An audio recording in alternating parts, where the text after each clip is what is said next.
Jesus is pretty smart. Would you agree? He's very well connected, knows exactly what he's doing. And I continue to find it astounding that of all the things that Jesus could have prayed about, what he chose was the unity of his body, the church. How's that working out? This is going to be the first of a 5-part series where we look more closely at Jesus' prayer in John 17 and ask the question, what kind of unity is it that Jesus is praying for? There's many things that he could have prayed about, and this is what he chose. So it'll be good for us to look a little bit more closely and align ourselves and our hearts a little bit more closely with his and see what he thought was most important. Let me help set the backdrop a little bit for this prayer. He prayed it on Thursday night, the Thursday before Good Friday. He knew exactly what was coming. He knew that within 24 hours he would be dead, that he would have given his life in an excruciatingly agonizing form of crucifixion. And he did it out of his incredible undying love for each and every person, past, present, and future. He knew what was coming, and the prayer, in fact, reflects that at the very beginning. It says, "Father, the time has come." So, of all the things that he could have prayed about, he was very intentional in choosing what, in fact, he did pray about. If you happen to have one of those red letter editions of the Bible, this is the reddest section in the whole New Testament. John 13, 14, 15, 16, and 17 are all red, all Jesus' words, except for various times when the disciples were confused and asked questions about it.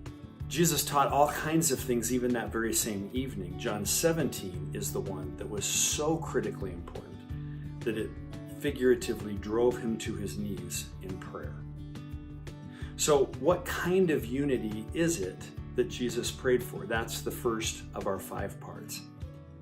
4 different times in the prayer, the first time showing up in verse 11, Jesus prays something like this: "May they," meaning us, "be one, even as I am one with the Father." So how is he one with the Father?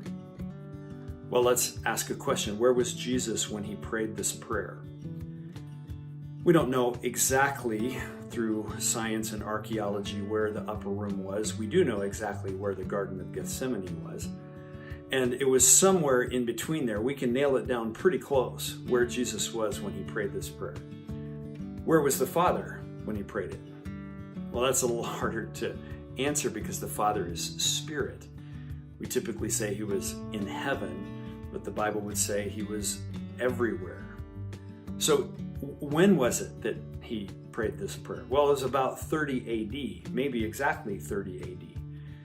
But the Father stands outside of time. So when Jesus prays that we would be one like he is one with the Father, he's not praying that we would be identical, because he wasn't identical with the Father. He doesn't pray for uniformity, he prays for unity.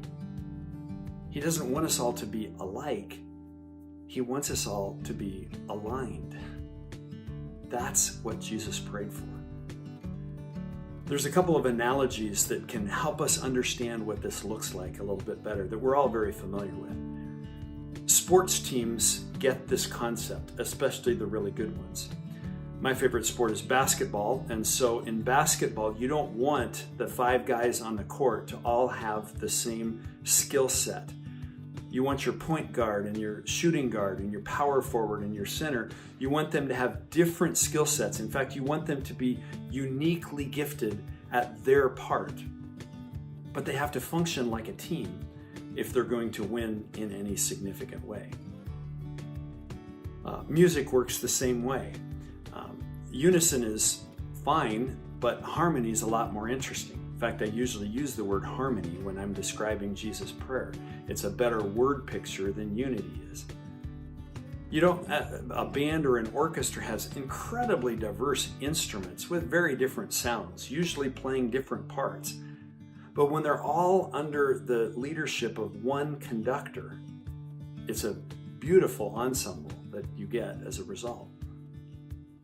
The analogy that the Bible itself uses for this kind of unity is that we're supposed to function like a body. We all have very, very different parts. He doesn't want all the parts looking alike, but he does want us all aligned and subject to the same head, working together, coordinated, collaborated. That's the kind of unity that Jesus is praying for. Thanks for listening here to this first part. When we tune in for the next section, part 2, we'll look at unity that's not only diverse, but unity that is visible for the world around us. Thanks for watching.